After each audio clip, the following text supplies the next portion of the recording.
I am Greg Kaw, and I am going to go over my library video interface. As you know, with YouTube videos, you can learn all sorts of things, such as learning how to cook a specific dish, learning how to fix your car. In my case, as a developer, I developed a lot of narrative videos so that users can learn how to navigate through certain interfaces.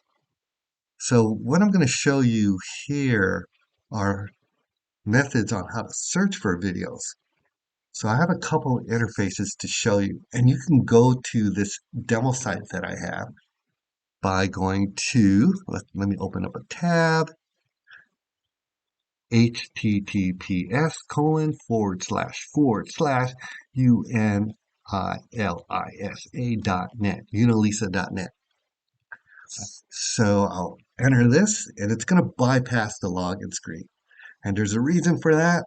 I'm not going to get into that, but you can log out here and log in with your user ID and password if you have. So under cool stuff, we have video libraries. So let me go to this third one here. They're pretty much the same, and these first two, it opens up as a window. Let me click on the third one here. See this? Um, so one thing I like about, really like about YouTube videos, let's go to my site here, is that you have timelines. So for example, let me click on YouTube here. You can put it into a nice grid like this. So let me pause that and go down here and click on show more. You can have timelines. So I can go to a section of the video. For example, I can go to flyout menus right here. Filter, I have my flyout menus, so you can see things in so you can go to a specific section of your video. Let me pause that. And you can type in a URL and just click on it. Remember, https://unilisa.net. So you can just click here. So I really like YouTube. So for sensitive items, sensitive things, when I worked for UCSF, we used UCSF Box. So I had an interface similar to this, except it was pointing to videos in UCSF Box.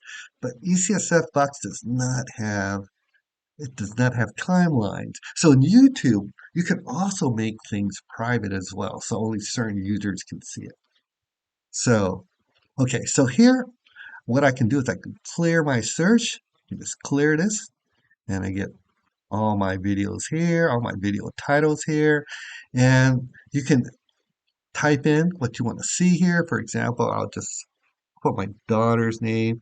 You can do partial text like ALIC, good enough. So notice that what you see here, you see Alicia, Alicia, Alicia, Alicia, Alicia. I can click on something. So what happens if I click here? It's going to launch this video here, uh, and it's going to look at this icon or emoji here and give me all the basketball videos. So let me just do this. Let me click here to show you what I mean by that. Voila, here's my video here. Notice it gives me all the basketball videos here as well.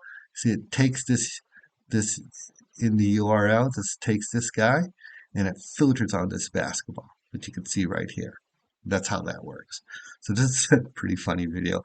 This is Alicia. I'm peppering with her. And she's using her head because she also played soccer. So I'm peppering and she's using her head to bump with me. So yeah, and to play a video, you just click this, and yeah, that's her spider dribble. Yeah, so again, if you want to see all your videos, easy pleasy, just click on clear search, and voila. One thing to note, so if I go, let's say I go to search by emoji, let's go to how about music, the first one here. Notice that if I click here, it's going to bring all the music videos, right? All videos here. So, for example, I'll click on Christian's Parody 2009. Notice it's going to filter on this guy, this emoji here. It even filters on it if it's not, the very first one. It filters on anything, any title that has this here. But if I click here, right here, it's going to bring all the basketball, right? Because that basketball was the first character in the title here, description here. So that's how that works. Again, if you want to clear something, clear everything, just click on clear search and voila. So this is not a database. So, so this is hard coded. All of these, I hard coded this information here. So what I had before, just to show you and why I created this search here, is because before I had my videos on a drop down, but there was no search here. So once you have a lot of drop downs, it's just hard to find something, right? These are all narrative videos on the Tableau JavaScript API. Have stuff here, have some fun stuff here. But notice I have so much stuff here that it's hard to, even if I organize it, right? I have, fishing, ping pong, trout, pickles. It's just hard to pickleball. That's what that pickle represents. But here I can go to, let's say, fishing here.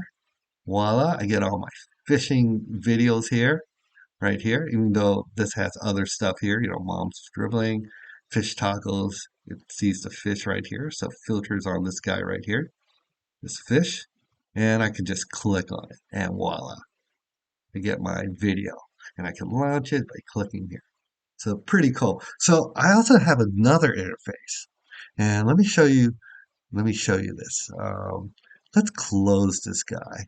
I can go back home, but let me close this completely. Let me show you my landing page. Looks like this, and I can also come here to this demo site, clicking on this section. It's going to bypass, remember, the login screen. So another way of searching for videos is my task grid manager under my task. So click here, and it's going to bring information or records into a grid. Pretty cool. This nice Telerik grid where you can do all sorts of things. You can sort, you can filter out any column. I have my flyout menus here. Something I developed, something I designed. Wish I could patent that. But anyways, pretty cool. But okay, so we're on the topic of searching for a video. So in this task management system, what I did some more than just being a task management system to track my tasks. Um, you can, so I have a category called YouTube. So for example, I can filter on that, anything that contains YouTube. It's not case sensitive. I can enter in YOU, good enough. Partial text, click on filter, get my YouTube records here. Pretty cool. And I can search on the description here. I put it under task. So for example, I can come here and say anything that contains, what should I put here? One ton, filter on that. It finds fried wonton, Alicia bumping. It has my token here, so you would just enter in your token here. So that's something a user can do, right? The other one, I hard coded that. The other interface you saw. This one is something that you could put in yourself, right? So this is pretty cool. And then all you would have to do is click on YouTube, and it launches that same interface. That's Alicia. And these are fried wontons. This is something my dad made. I really miss my dad. He was a really good cook. So yeah, I could play this. Anyways, and then I could close this guy, and let's say I want to go somewhere else, go to another video. All I have to do is clear the filter here, get all my YouTube records here, and filter again on anything that contains, how about coaches game, COAC. I see it down here. It's not case sensitive. You can do partial text. Click on filter, get my coaches game. I can click on YouTube and voila, and then play. Uh, you know. But anyways, yeah. So that's how that works. I close this guy. Yeah. So and yeah, again, if I want everything back, all my YouTube records back, just clear this filter here, click on clear, and I can go on searching again. And yeah, so that's another way to search for videos. And this is in a database. So this is something a user can do. These are just to give you ideas of what you can do. You can have a field or a column where you can put in the token I call this the token, so it can find that YouTube video. Um, so I put it under notes. This is a task system. I just added this additional feature to our task system. So, and you can put the description here and you can search for it. And I made the category called YouTube, right? And if you want all your records back, then you just click on reload. So if it's not a YouTube category, if you click on YouTube, it's going to say must be a YouTube category. So this is a YouTube category right here. I can just click here on YouTube, voila. Alicia doing her push-up at 5 and close this guy here. So that's another way of searching for your videos. So yeah, again, let's go back home. I really like this method. So the way I have it here is I can click here and this comes in. If I click it here, right here, if I click this, it comes in as a window. And I can close this or I can make it come in right here. It just replaces the other screen, other page. And yeah, so if I click here, it's just going to go home. So I had two ways of going in, or three ways actually. This is a little smaller screen here. Close this guy. I like the big screen. So yeah, so basically I started off with a smaller screen and users were saying, can you make the screen a little bigger? So I did. But you can also just click on YouTube right here and you can go to YouTube, you can make this bigger, Into a see the nice whole grid thing. like this. Telework grid, So I you use can do that Telework a lot. as well. Close the sky. And yeah, so that's pretty much what I wanted to show you. Hope this makes sense. Hope you enjoyed this video. Thanks for watching.